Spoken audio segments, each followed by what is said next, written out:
Hi everybody and welcome to the Daily Jaws. Today we're taking a look at the book On Location on Martha's Vineyard, The Making of the Movie Jaws, 45th Anniversary Edition. We'll be doing a deep dive on the new book, but also comparing it to the original version that was released back in 1975, to understand the differences between the two books and to see if it's something you'd like to add to your collection. Okay, let's dive in. You son of a...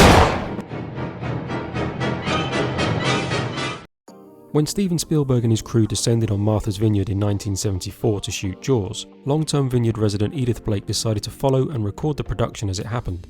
Being a journalist for the island's local newspaper, the Vineyard Gazette, Edith was ideally placed to capture the filmmaking process both literally and photographically.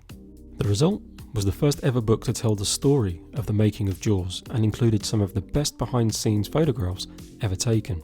Then, in 2020, the 45th anniversary of Jaws, a new expanded and updated version of the book was released by Bear Manor Media.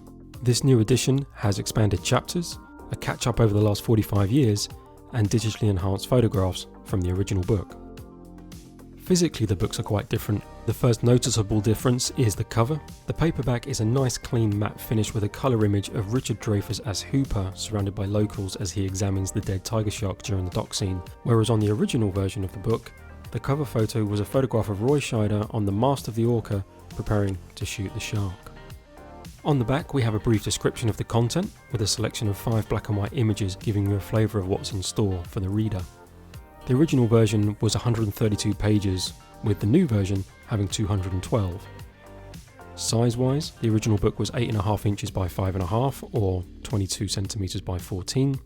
The new book is slightly larger, at 9 inches by 6 or 23 centimetres by 15. The hardcover is the same dimensions and design but with a gloss finish. The new book contains a short foreword by Henry Beetle Howe, who was the owner and editor of the Vineyard Gazette. There is also a new introduction and also a chapter spanning the last 45 years, and these have both been written by the book's editor, Michael A. Smith. Michael also co-wrote Jaws 2: The Making of the Hollywood Sequel.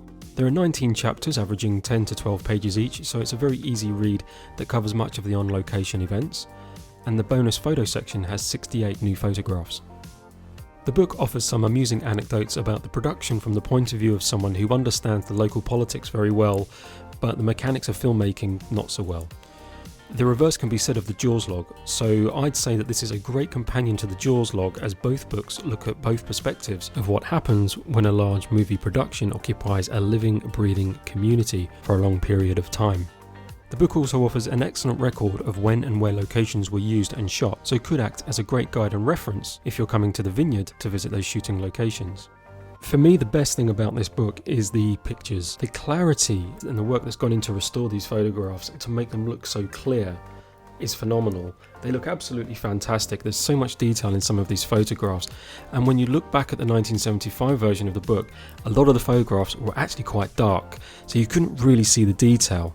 So I think it's great that they've done this work, and it was definitely worth the effort to restore the book and put it into this new format. There are a few typos in the book. I know that there were delays during production. They were hoping to have it out in time for the anniversary and they had to delay it for a couple of months.